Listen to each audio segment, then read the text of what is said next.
Hey, what is up, Rich? How you doing? Crumpy. We're gonna be jumping into a bunch of stories because everything has broken here. So let's go ahead and play the stinger and get into it.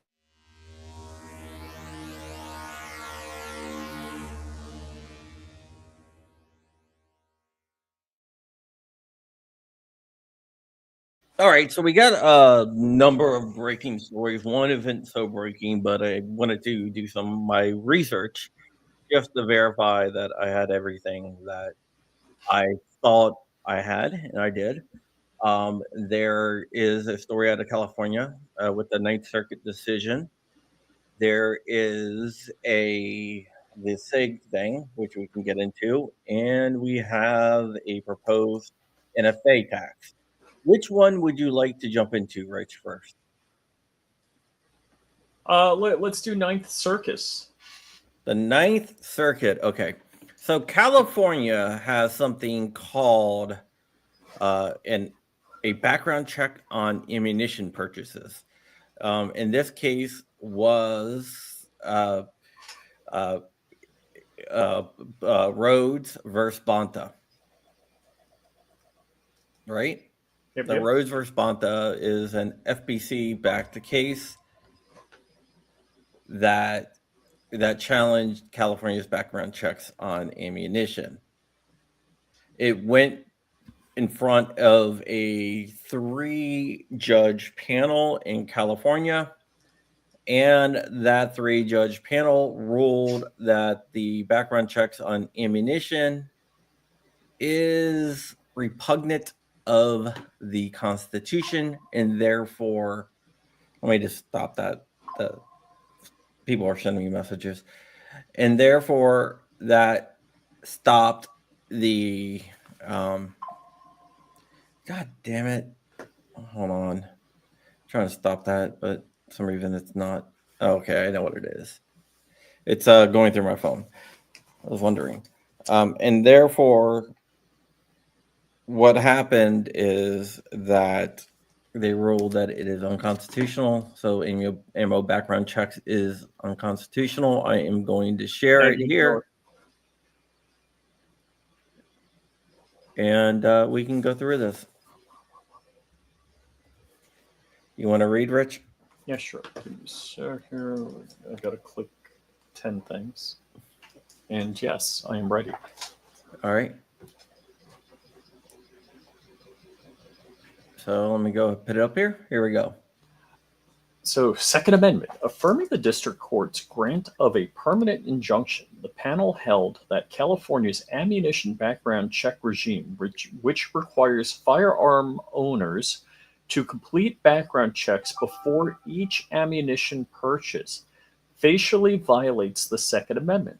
The panel applied the two-step framework set forth in the New York State Rifle Pistol Association v. Bruin, known as the Bruin decision. All right. All right. We're going to go ahead. We're going to talk about what the two-step thing is. Let me just By silence the this. wonderful Clarence Thomas. Yeah, the two-step process is text, history, and tradition. First, what they do is they look at the plain text of the Second Amendment, and is the conduct covered in the plain text of the Second Amendment. Ammunition is considered arms. Therefore, that is part of the Second Amendment. So the conduct is arms. Now they look at the people. Who are the people? The courts have ruled multiple times that the people are the political class, basically anyone that can vote. So 18 and over are the political class. So the plaintiff, Rhodes, in this case, is over 18, is over 17, actually, 18 and above, and ammunition is arms. So the conduct is presumably constitutional. So what they do is they look to the history and tradition of the nation's firearms regulations. That's where the state has to present historical analogs. And remember, in Rahimi, they said a historical analog does not have to be an historical twin, but it has to have some resemblance to a current law. The state could not provide historical analogs to prove that background checks are constitutional on Hyman. ammunition, and they knocked it down. What's up, Dark? What's up, bud? How's it going? So we can skip a bunch of that. So that's basically what they're doing. And they said that California did not prove that there is a historical tradition of ammunition background checks. Okay. I got some commentary on this. I want to save that for when appropriate. Okay. Go ahead. Wow. All right. Let it rip. So there's a couple that's problems growth and development with the Ninth Circus Court. And one of the problems is that it's a very large court and probably should be broken down into smaller jurisdictions. Yeah, it's the largest court in the country. Instead of having most circuit courts have 16 judges, the Ninth Circuit has 32. So right now, this is a 3-judge panel. It could go en banc. Oh, I'm sure it will. Or a petite en banc, and then a grand en banc. I'm making those terms up. When in most cases the full bench hears it, so all 16 judges out of like the Fifth Circuit will hear the case if it goes en banc. Since the Ninth Circuit has 32 judges, they pick 16. Oh, okay. Yeah. So there's two levels. I'll hold up the appropriate number of fingers. 2 levels of en banc and the Ninth Circuit, whereas most circuit courts there is. Well, it will only go to a 16-judge en banc. Oh, okay. It just depends on who the 16 judges you get, and usually, I mean, the Ninth Circuit is probably the second most liberal court in the country, circuit court in the country. Fourth Circuit is probably the most liberal, but the Ninth Circuit is a close second. So this is probably going to go en banc. I bet California applies for an en banc right now. But hey, man, who knows? This is a win, even if it's only a temporary win. As of today, this is a win. And they said ammo background checks in California are not constitutional. So is the decision effective immediately, or did they stay the decision? Okay, if we look through here, well, the decision comes from the district court level, but okay. I also want to point out something too. Oh crap! Are we going to point out the same thing that Rich did? The American 2, not the German 2. Blew your cover right away. Probably not. No, go ahead. Inglorious Bastards. Hey, good reference catch. Yeah, I'm not sure. I'm trying to get down. Here it goes. Let's see if it says. So the law is already in effect. Was it stayed, or I should say the decision is already in effect because this supports the lower court's determination.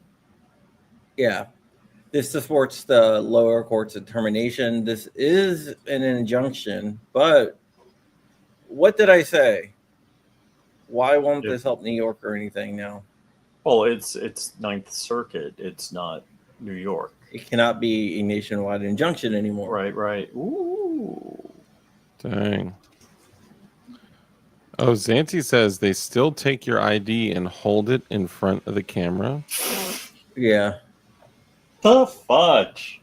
Is that a real thing? I don't know. I know they scan IDs now everywhere. Like that, if you go to buy booze, they scan. Voter ID is bad. That's racist, Rich. Voter ID is racist, but somehow it's not racist to show ID to buy ammo. Yeah, it's kind of crazy, right? So that is a good thing, but I got a feeling it's probably going to get reversed in the long run, just because. So what's next in the potpourri? Okay, next in the potpourri, we'll save the SIG stuff until last. Connecticut Democratic Senator Chris Murphy has introduced an amendment to raise the NFA fee. If you don't know, the NFA fee for suppressors, short-barreled rifles, and everything else has been knocked down to 0. But he is trying to use the amendment process to get the fee raised up to over $4,700, which would be the equivalent of $200. Dude, come on, really? Okay. Yeah, you're seizing up a Chrome little bit. just sucks. So essentially, what you're saying is that's to account for inflation from 1934 to today, right? So I mean, Yeah. who would have seen this coming? I mean, this is like I couldn't imagine anybody predicting this or seeing this coming down the line in the future. Yeah, I couldn't imagine us three specifically talking about this exact circumstance. Yeah, well, he's adding it to HR, what of it? HR 3944, but which is like a defense spending bill, but it's going to violate the Senate rule. Doesn't matter. He's gonna be able to campaign on that. Like, look what I did. I proposed these amendments to ban blah blah blah. These death whisper pickles. So it is. Oh, go ahead. So we're gonna see if the parliamentarian actually lives up to her thing. But even if the parliamentarian rules that, hey, this doesn't violate Senate rules, it's not going to pass because there's not going to have enough support from Republicans. This is it's a long shot, but there is always a chance, because never put it past Republicans to sell out your interest to get what they want. You know, I'd be curious to know if maybe this was even someone else. Essentially, so Senate Standing Rule XVI, which I'm sure is a set of Roman numerals, but just for the purpose of, brevity, 16. 16, there we go, prohibits non-germane amendments to appropriation bills, including those adding legislative provisions or unauthorized spending. Murphy's amendment to bring up the NFA tax to $4,709 fails due to this rule violation. Senate allies plan to object, and GOP opposition in a divided Congress. HR 3944 focuses specifically on military/VA funding and has absolutely nothing to do with gun policy. Yeah, because he's trying to cram it in there. It literally has nothing to do with anything in the bill at all. And you know what? Maybe they kind of feel that the big beautiful bill with the HPA and Short Act was kind of the equivalent of that. Like, it wasn't, because that's a tax. I mean, this is a tax too, but it's that was a tax bill. This is a defense spending bill. Yeah, very different. So it's not related in any way. This has no relation to that. Yeah. Yep. Yeah, it's kind of ridiculous. It's funny. There were people saying, Gruck, on a scale of 1 to 10, how much of a communist is Chris Murphy? And Gruck was just so truthfully answering that question. It was so great. And then people would respond and say, like, thank you for that information. Gruck, how much of an a-hole is Chris Murphy? And then it would respond with an, honest evaluation. It was great. Yeah. So it doesn't really have a chance. I don't think it's going to pass, but who knows? Who knows? We have to be on guard and use our voices to pressure people, like, once again. But Chris Murphy is the guy that tried to negotiate a $1 tax stamp fee because he knew it was going to be challenged in court. Yeah. Mm-hmm. So, I mean, I do think that. So, Mr. Murphy, is it $1 or $49.07? I do think that. Which one? I do think, Rich, stop talking over me. I do think that it is going to be challenged in court, and it does have a great chance of being defeated because constitutionally, a tax has to have a revenue generating purpose, and this does not have to have a revenue. This is not definitely not a revenue generating purpose. So Chris Murphy is trying to do this. All the anti-gun groups like Brady and everything are celebrating, but it's not going to go anywhere. And this is just grandstanding. Yeah. You got to remember, Congress is a political circus. And our senators are clowns that dances for our enjoyment. Dude, at least the trains run on time. That's all I'm saying. Yeah. References. Yeah. Now let's get into Sig. Right. Interrupting Rich. You rang. Want to freak out Dems? Propose a 2,709 tax on abortion. Ow! Brah freaking bro. Yeah. Brah freaking bro. Bravo. Yeah, there you go. What's up, Devin? Trenchwork Chronicles is out there. Good job. Devin, what's up? Okay, so let's go ahead and talk about SIG. I didn't do a video because I was getting information. I was talking directly with the Air Force, and now I have all the information I need to be able to talk with us, talk about the facts and everything else in the case. Let's talk about the incident that happened. F.E. Warren, which is a U.S. Air Force base in Wyoming, had a young female airman take off her. What are you putting up there, Dark? Oh, good. It's the documents. All right, cool. Had her take off her holster with a M18. The M18 is a Sig P320. She was wearing a Safariland holster, and she had the ALS system, which is a fork system.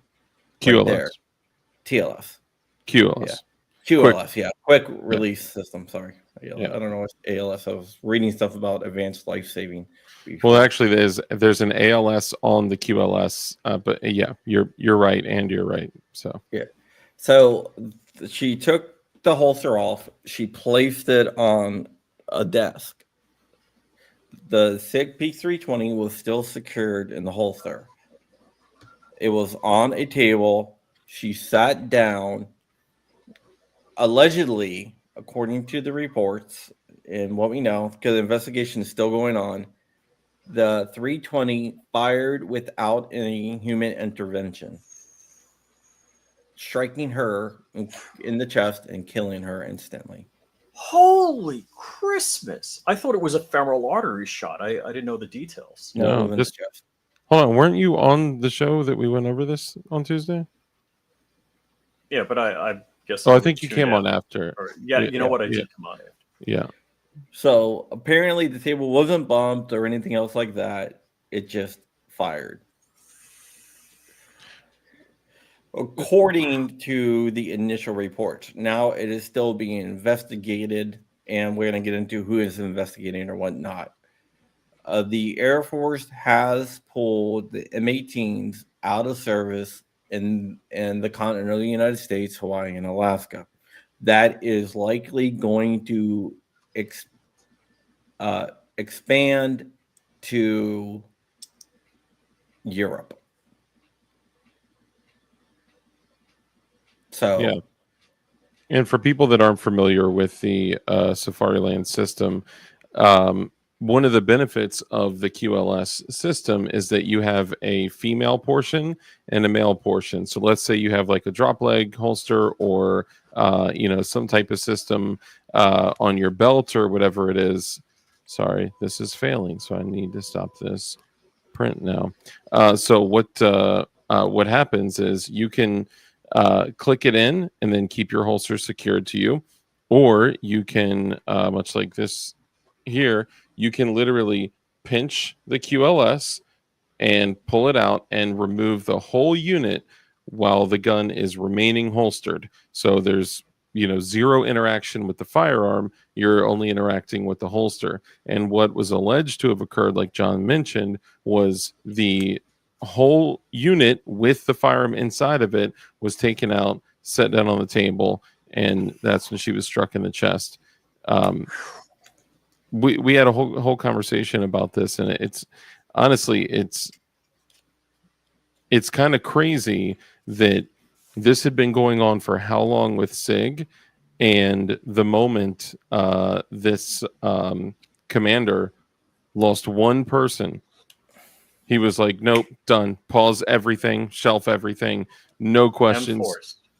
Yes, switch to M4s, which is also kind of ridiculous, but it's still, I mean, I'm sure they have Berettas and other things to, They do. And talking to the Air Force, they're going to break those out, but it's going to take a while because they're all in storage. So right now, Air Force security forces are going to be rocking the M4s without their M18s. Now, this is just in the continental United States right now, but it's probably going to expand. I know the Air Force is talking about pulling them in Europe. I'm not sure about other areas, but it's all very sectionalized. So the commanders have to make the decision for their area. and Now, this is, oh, go ahead. SIG said that they're willing to assist, and they proactively reached out to the Air Force and Army to investigate. A lot of people are asking, why is the Army investigating? Did something else happen? I had the same exact question. I talked to an Air Force spokesman, and the Air Force spokesman stated that the Army controls the M18 program, and therefore any type of investigation into the M18 going off without human interaction or intervention is always going to be investigated by the Army as well, because they control the program. So that is why the Army is investigating. There's no other incident. And right now, the pulling of the M18s from service is temporary. And based. Temporary injunction. It's Nationwide temporary, injunction. but it has the probability of going permanent depending on the investigation. And this document, it says, so this was specifically, Air Force Global Strike Command. Is there a difference between is this only a portion of the Air Force, or is this is a portion? Okay, so it's not like every single armed member of the United States Air Force. No, this is like their MPs and stuff like that. Okay, so like security forces, Yeah, military police, and like that kind of thing. Okay. Yeah. I was just curious. But I would not be surprised if it goes beyond that. Yeah, unknown 100%. If you guys haven't seen the Protrabrand video regarding the FBI testing, that was an excellent video. I think it's even just the idea of taking on the terminology UD is frustrating to me, because UD never existed before the Sig 320, right? It was either an AD or an ND. This is a catastrophic mechanical failure. It is. We should not be using SIG's terminology to soften the blow of their lethal, alleged lethal mistakes. Well, I mean, if it is true that the gun fires without human intervention of the trigger, I still say it's an ND, but not on the part of the person that owns the gun. Yeah, that's negligent discharge on the part of SIG. If it is determined that this did fire without human intervention. SIG did post a message where they sent out their hearts to any affected service member and the families. So There's that. So let me ask you a question. The P365, the FCU, is very similar to It's very similar, but it Different. apparently doesn't suffer from the same problems. That's where I was going to go to. Yeah. And Dark will be able to talk about this better than I, but basically the FCU on the 320 originally was a hammer-fired unit and then converted to work as striker fire. Yeah. 1-to-1 ratio. Yeah. The 320 was released in 2014. In 2009, SIG released the P250, which was a hammered-fired FCU modular system. They modified that, or it shares, I don't know if it was a direct modification, but it shares a lot of the same parts with the 320 and 250 shares a lot of the same parts. Well, Bob from JSD said if the MUP you can build as a 320 or 250, you just drill 2 more holes to make it a 250. Yeah, so that was something we were talking about. Like if you hold up a 320 FCU and a 250 FCU, they look identical, but I wasn't certain, so I didn't want to speak on it and be like, oh, they're exactly like. I always said something like they appear to be similar, look exactly like. But then I remembered when you're reading through the MUP instructions, a lot of us have built the 80% SIG 320 modules. I remembered it saying, if you're building a 250 as opposed to a 320, drill holes 45 and 46 instead of, because you have to drill like 44 holes. So, I mean, yeah, they're nearly interchangeable with the addition of 2 components, which would be those 2 holes. So yeah, that's crazy. The thing that I have a SIG P365 and I like the SIG P365. The thing that I don't like about SIG's methodology is that it is very complicated. There are a lot of moving parts in there, and it's the opposite end of the spectrum as far as Glock goes. Glock is more minimalist. There's much fewer parts in a Glock to make it work, and therefore, less tolerant stacking, less wear issues stacking. If the Glock has so few parts in it, there's not a lot to break or go wrong.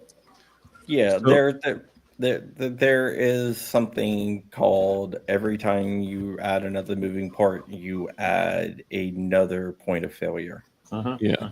Mm-hmm. Yeah, and Trenchboard Chronicles says, heard some 365s are doing it now too. There have been reports of the shake awake trigger, which basically, if there's even the slightest amount of pressure pushed against the trigger, like just if you were resting at a low ready, which isn't ideal, right? But I'm just saying, and there's any pressure at all, if there's any kind of impact or jostle, some 365s had gone off. But the 320 is what we're kind of focusing on. There's also been some other stuff about the 365, so I would just be cautious. The question that I would ask myself would be, based on the company's performance around the 320, would you be satisfied with tucking that paragraph of explosive projectiles next to your nuts when what we've seen what's happened with the 320? Yeah, you're exactly right there. I mean, I won't be carrying my 320. Yeah. Yeah, and that's why I support open carry. Yeah. John Crump Live, as an engineer, energy would be stored in a spring. The spring would have to be in the slide, not the trigger group. Yeah, but the trigger group, what that has in there, which I think where a lot of people were saying the problem is there is a striker plate that blocks the striker. So there is obviously interaction between the FCU and the slide, because that's where the sear drops the fully cocked striker and all that. The issue based on my observations and my smooth brain research, the issue is that you have a 17 to 20 coiled spring on the striker, right? Just like, any other, glizzy striker, right? And as opposed to being um, partially cocked, it's fully cocked. So it's basically fully compressed, and then instead of having a mechanism like the big cylindrical piece of steel, which is commonly in like something like a Glock, for an example, something like that big piece of steel that would block the striker. It has this little dog leg, which is on the side. It is literally, I mean, in my opinion, the worst design ever. Like a small little, what was once a stamped piece of metal, that's a little dog leg that is on a 2-coil butterfly spring that is supposed to beat the speed of a fully cocked 17 to 20 coil cylindrical spring.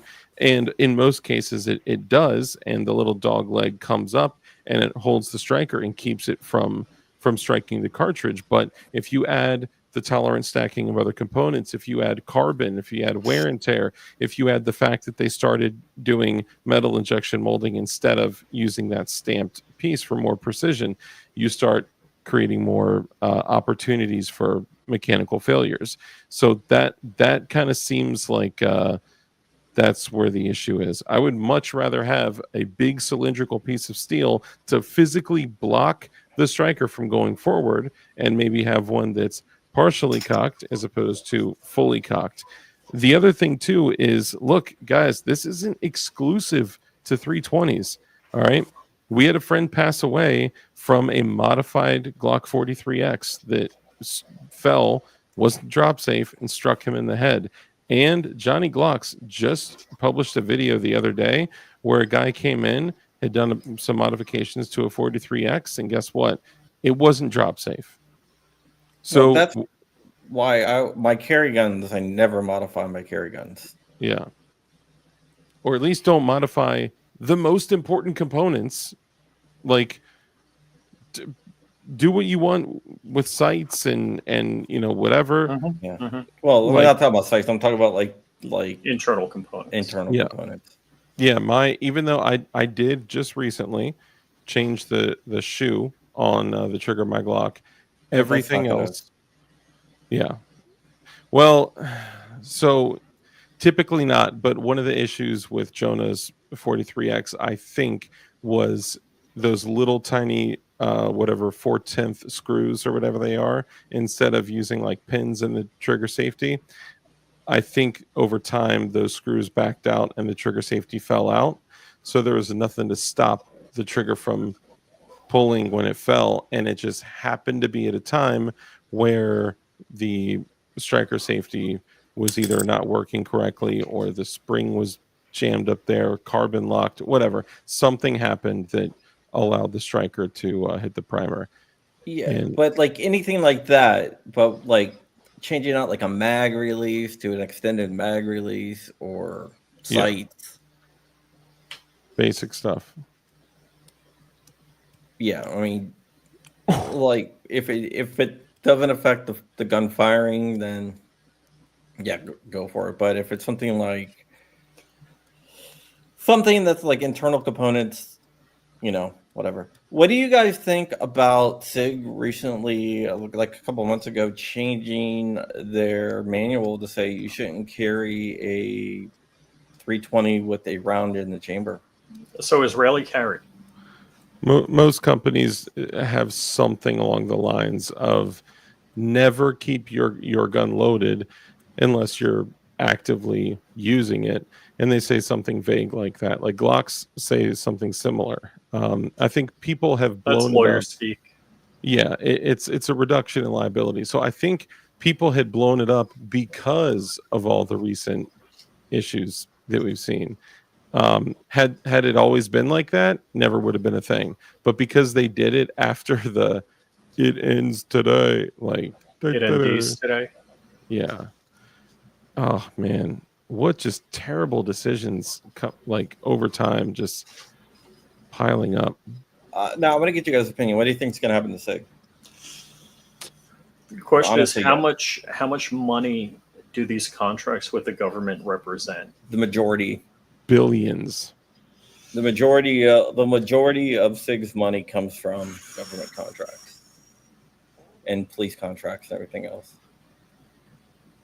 But across the industry, whether it's Glock or whatever, that's probably true, correct? I think the majority of Glocks come from the civilian market, actually. Oh, okay, all right. And I mean, if they Leo, would have got the government with the contract with the 19X, that would definitely and be now, different. This isn't just the U.S. government. SIG has contracts with multiple governments worldwide. Yeah. I'm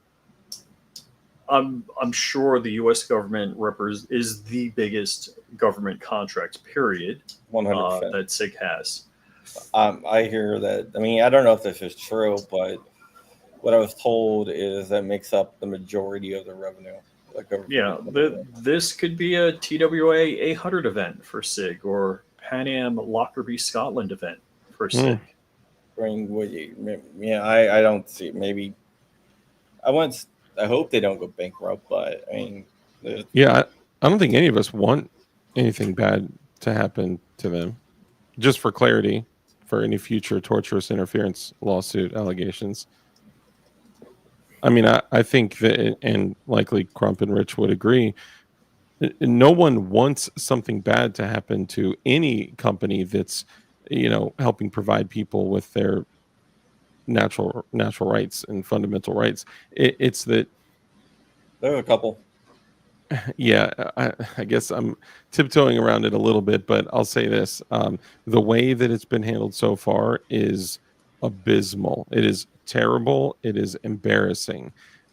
And still, I'm not personally reporting on this stuff on my channel and whatnot, or even here today talking about it because I want something bad to happen to SIG. It's about the gun owner, right? It's about the gun owner. And now Agarizer, I think it was, brought up an excellent point. He was like, hey, when this happened to this police agency over here and to this civilian over here, that's one thing. But when this is happening across the United States military, now this problem is funded by us, right? The problem becomes our problem, right? These are our tax dollars. And I guess to some respect, law enforcement agencies would kind of fall into that category as well for local or state taxes too. But yeah, I think the way it's been handled is terrible. I think it's embarrassing. And if they were to have just jumped in and said, holy crap, we need to make some changes immediately, and did that, then it could have been a huge moment for them to shine, as opposed to a huge moment for them to circle the toilet bowl. Yep.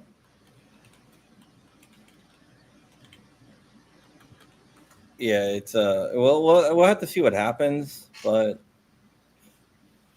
I have another question. Those were some great questions, John.